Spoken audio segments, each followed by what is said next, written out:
E para falar sobre isso, está aqui com a gente o Badá. Tudo bom? Boa tarde, meu amigo, tudo bem? Tudo certo, boa tarde a todos, tudo tranquilo. Tudo tranquilo, até porque o torcedor da Chapecoense matou a saudade de ver o time em campo e matou a saudade também de ver uma vitória. Pois é, ontem à noite teve amistoso do Verdão contra a equipe do São Lourenço da Argentina, o time venceu e a gente vai acompanhar a reportagem. Foi uma noite de reencontros com a torcida e com o time que ficou marcado na história da Chapecoense. O São Lourenço foi a última equipe a enfrentar a Chape antes da tragédia de 2016. Quem não se lembra? Em uma noite com Danilo inspirado, um empate em casa em 0-0, depois do 1-1 na Argentina, garantiu vaga à final da Sul-Americana. Imagens que o torcedor guarda com carinho na memória.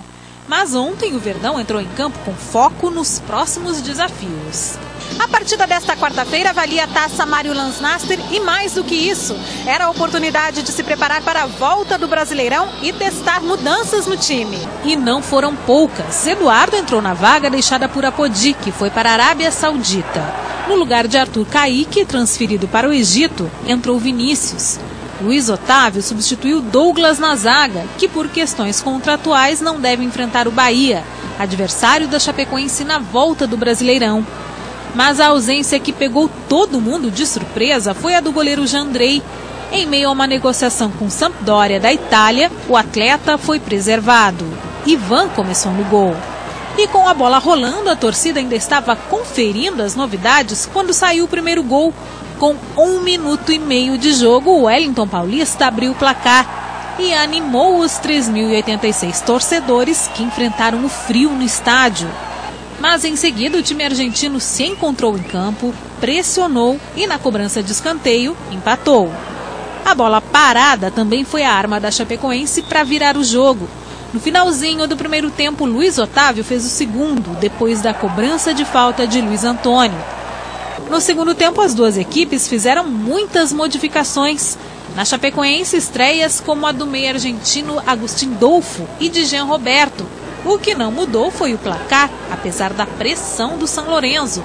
A partida terminou assim, 2 para a Chapecoense, 1 para o São Lourenço. A equipe ela teve um padrão de jogo, ela conseguiu igualar, começou muito bem.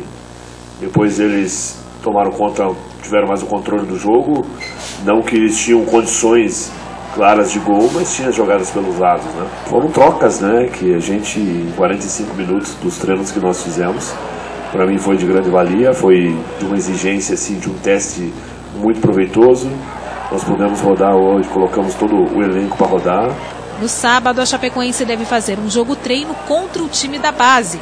O próximo compromisso oficial é com o Bahia em casa no dia 19 de julho, pelo Campeonato Brasileiro. A tendência agora é nós intensificarmos, né, a parte tática, como citei para vocês, com a variável com os 3 atacantes e também uma linha de 5 que nós vamos trabalhar.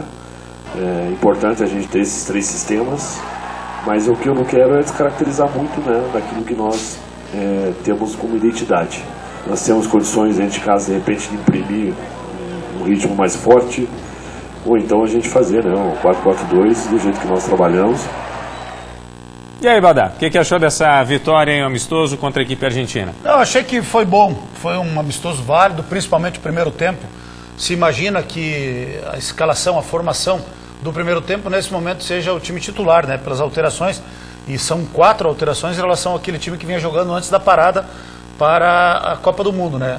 O Ivan no lugar do Jandrei, depois a gente comenta a respeito da negociação, o Eduardo na direita, o Luiz Otávio no lugar do Douglas e também o Vinícius na frente no lugar do Arthur Caíque. O primeiro tempo foi bom.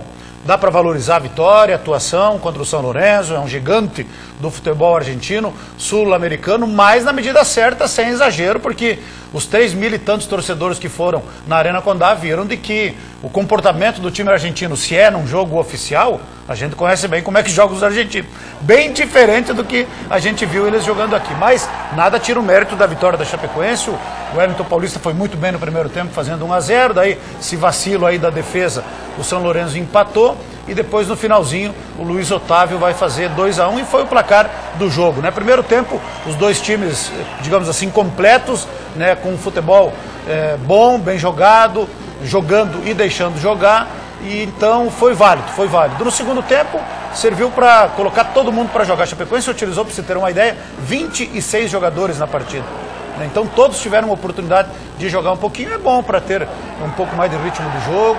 Daqui uma semana tem a volta contra o Bahia. Então foi um amistoso válido, uma vitória boa. Sempre bom ganhar, né, principalmente um jogo internacional. Tem repercussão lá na Argentina, tipo assim, São Lourenço de novo não conseguiu ganhar da Chapecoense. Então gera uma repercussão positiva vencer um clube tão grande como é o São Lourenço. E além disso serviu também, né, para um pouquinho mais de entrosamento para esta nova formação, para o Gilson Kleina fazer alguns testes, algumas observações, para poder encaminhar a formação de time, de esquema de jogo, para o jogo contra o Bahia. Tem mais uma semana para definir tudo isso. E, além de tudo isso, foi uma bonita confraternização entre brasileiros e argentinos. Torcedores da Argentina estiveram aqui, né? O São Lourenço foi muito bem recebido e os dois times acabaram levando o troféu Mário Lansnaster, que foi uma justa homenagem ao seu Mário Lansnaster, que a gente sabe é presidente da Aurora. Está aí sendo feita a entrega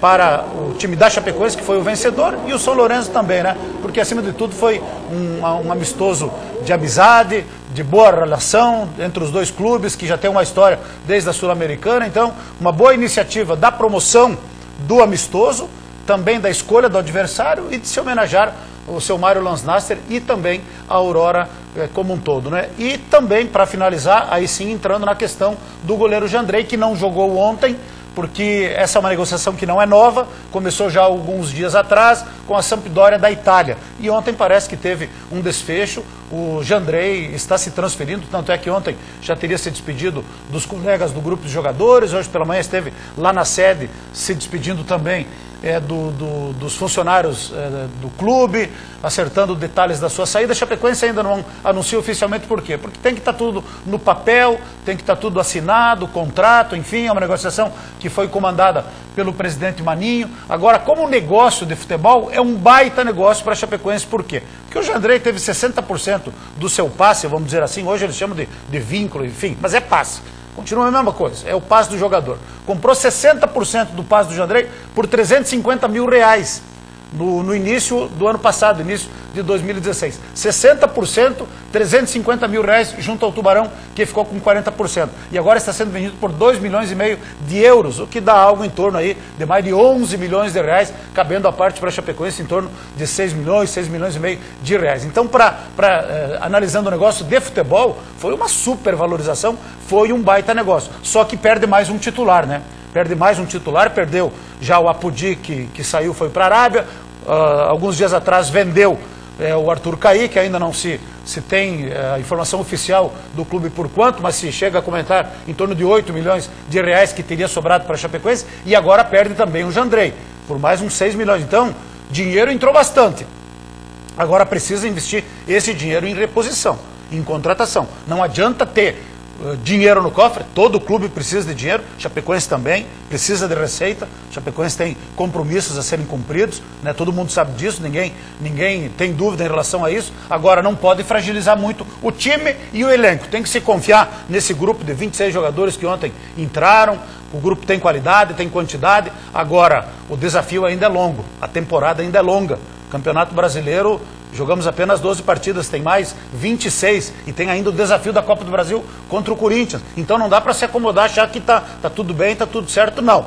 Tem que ir atrás, por exemplo, o goleiro. Só tem o Ivan de profissional, só o Ivan que era terceiro goleiro, até outro dia atrás era o Jandrei titular, o Elias que está lá no Vitória hoje completando 23 anos de idade, era o segundo goleiro e o Ivan chegou como terceiro goleiro e agora se torna titular de uma hora para outra. Então precisa, né, de reforço nessa posição. O Rui Costa, do departamento de futebol, certamente vai atrás disso. E também outras posições, né?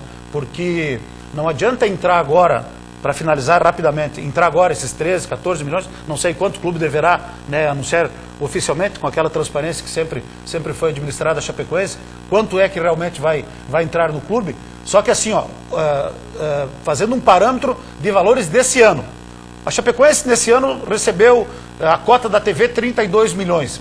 Um clube de Série B recebe 5 ou 6 milhões.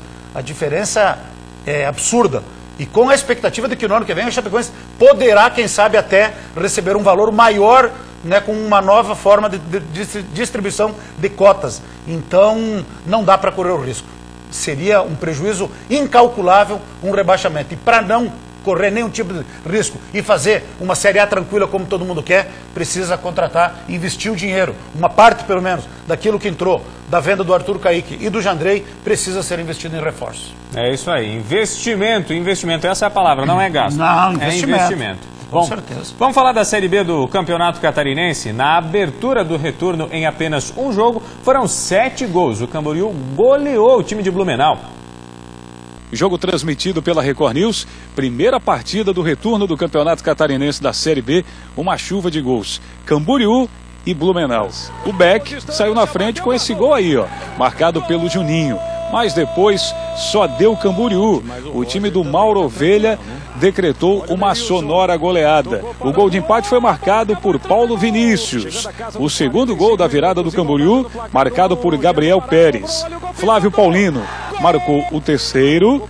Depois o Paulinho, um dos artilheiros, marcou o quarto gol. E depois Flávio Paulino fez mais 2, hein? Flávio Paulino marcou o quinto e também o sexto. Flávio Paulino sai da noite de hoje como artilheiro do Campeonato Catarinense da Série B com 7 gols marcados. Final de jogo, Camboriú 6, Blumenau 1.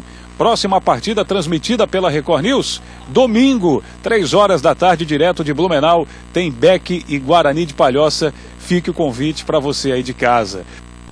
É isso aí. Nos outros resultados da rodada de ontem, Guarani e Juventus ficaram no 0-0. O Marcílio Dias venceu o Fluminense por 3-0. O Barra, na verdade, né, conquistou uma vitória fora de casa, fez 2-1 no Almirante Barroso. E o Metropolitano venceu o Mafra por 2-1. O líder da competição segue sendo o Camboriú com 23 pontos somados. E como você acompanhou aí, transmissão da Record News para quem gosta de acompanhar também a Série B do Campeonato Catarinense. Isso aí. Badá, vamos falar da Copa do Mundo da Rússia, né? Ontem a gente deu o palpite. Pois é, cara. Furou, né? Furou. Mick Jagger, não. Rapaz. Mick Jaggerzinho aqui, ó. Pois é, Mick né? Jagger Jr. Tu viu como é que é a situação? A Inglaterra, né? A torcida até... Não, era para a Croácia, mas o favoritismo era da Inglaterra. E continua sendo para a Croácia, né? Mas com Mick Jagger presente... Não dá. Não tem como. Lá e aqui não teve história. Vamos acompanhar como foi esse jogo. A escola de samba, formada por russos, animou a torcida. Quase 80 mil pessoas foram ao estádio para ver a segunda semifinal. Vamos despachar os ingleses, garante o croata. Harry Kane, hat-trick tonight. Harry Kane hoje marca mais 3 gols, aposta o inglês. E antes dos 5 minutos, a Inglaterra abriu o placar. Dele Alli foi derrubado perto da meia-lua da área. Trippier cobrou com muita categoria e colocou a bola fora do alcance do goleiro Subasic. 1-0 Inglaterra. Escanteio da direita do ataque inglês. Maguire conseguiu cabecear e a bola foi para fora. A Croácia atacou com Perisic, que arriscou o chute de fora da área. O artilheiro da Copa, Harry Kane, teve 2 oportunidades de finalização. Na primeira, o goleiro pegou e no rebote a bola ainda bateu na trave. A Croácia chegou com o chute de Rebic, que o goleiro Pickford pegou. Lingard, de fora da área, tentou colocar a bola no canto de Subasic, mas não conseguiu. No segundo tempo, Perisic, de frente para o gol, bateu forte, mas o zagueiro Walker da Inglaterra estava no caminho. Até que a Croácia conseguiu empatar. Cruzamento da direita, a defesa inglesa bobeou e Perisic se antecipou para mandar para o fundo do gol, 1-1. Na sequência, os croatas quase viraram o jogo. Novamente com Perisic, que pegou a sobra e chutou cruzado. A bola bateu na trave e ficou com Rebic. O chute saiu fraco e Pickford fez a defesa. Brozovic mandou por cima do gol. Mandzukic dominou o lançamento e bateu, mas Pickford defendeu. Com o empate em 1-1, o jogo foi para a prorrogação, a terceira seguida da Croácia. E a Inglaterra, após a cobrança de escanteio, só não marcou na cabeçada de Stones porque Vrsaljko conseguiu afastar. A Croácia também teve chance após o cruzamento que Mandzukic conseguiu escorar, mas o goleiro Pickford foi bem e salvou. E a Croácia conseguiu a virada. De novo, a defesa da Inglaterra vacilou e Mandzukic apareceu para bater de esquerda. Final, Croácia 2, Inglaterra na disputa do terceiro lugar, 1. A Croácia faz história. Pela primeira vez chega a uma final de Copa do Mundo, mas o desafio é enorme. A seleção do país agora se prepara para enfrentar a poderosa França, aqui mesmo no estádio Luzhniki, em Moscou. Exciting, encouraging, it's amazing. O sentimento é de empolgação total, é maravilhoso, comemora a senhora. Temos o melhor time desse Mundial, diz o jovem emocionado. Mais ou menos, né? Mas foi uma bela vitória. Com certeza. É a zebra da Copa, né? Porque não veio me dizer agora, porque eu sabia que a Croácia ia chegar. Não vi ninguém, principalmente aqui no Brasil, ninguém falar que a Croácia poderia chegar na final. Um país com, pelo que eu vi ontem lá, 27, 28 anos de fundação e com 4 milhões de habitantes em população, menor do que Santa Catarina. Mas eles fizeram por merecer, né? Fizeram por merecer e com um detalhe, 3 prorrogações, depois da primeira fase, nas oitavas, quartas e semifinal, sempre jogando prorrogação, quer dizer, jogaram já um jogo a mais, além do que a França jogou. Vai ser uma grande final. A França com a sua tradição, com a sua qualidade, e a Croácia com a sua garra, né? É para ser uma grande final e quem sabe com um campeão inédito no caso da Croácia. Vamos ver e vamos acompanhar para fechar bem esta Copa do Mundo, certo?